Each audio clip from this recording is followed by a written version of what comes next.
যোৱা 10 বছৰত বিশেষকৈ যোৱা 5 বছৰত অসমত অভূতপূৰ্ব ডেভেলপমেণ্ট হৈছে। অসমৰ ৰাস্তা পথৰ অৱস্থা বহুত বেছি ভাল আৰু প্ৰত্যেকটো ক্ষেত্ৰতে আমাৰ চৰকাৰখনে টাচ কৰিছে। লাগিলে কৃষকেই হওক, লাগিলে বৃদ্ধই হওক, লাগিলে বেমাৰী হওক, ষ্টুডেণ্ট হওক, মহিলা হওক, যুৱক হওক, সকলোকে আমি টাচ কৰিবলৈ সক্ষম হৈছোঁ। ৰাস্তা পথটো সকলোৰে কাৰণে হ'ল। নিযুত মইনাৰ আঁচনি আমি ছোৱালীয়ে যাতে পঢ়িব পাৰে, ছোৱালীৰ যাতে কলেজ ড্ৰপ আউট নহয়, স্কুল ড্ৰপ আউট নহয়, তাৰ কাৰণে আমি ইন্ট্ৰডিউচ কৰিলোঁ।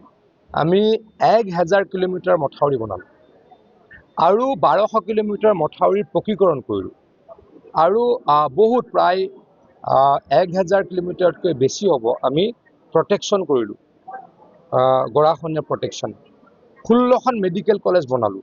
আমাৰ দিনতেই 18-19খন ইউনিভাৰ্চিটি হ'ল আৰু ধানৰ দাম 400 টকা মোনৰ পৰা 1100 টকা হ'ল। 1,65,000 ল'ৰা ছোৱালীয়ে এটকাও পইচা ক'তো ঘোচ নিদিয়াকৈ চাকৰি পালে। গতিকে এইবিলাক কথা আগতে কেতিয়াও হোৱা নাছিলে।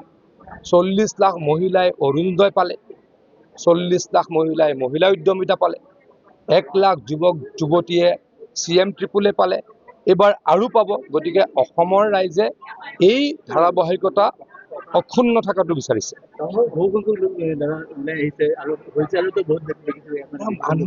মানুহে ভোট দিয়াটো, মানুহে ভোট দিব কিয় খোজে যে মানুহে এটা ভোটে এটা চেঞ্জ কৰিব পাৰে।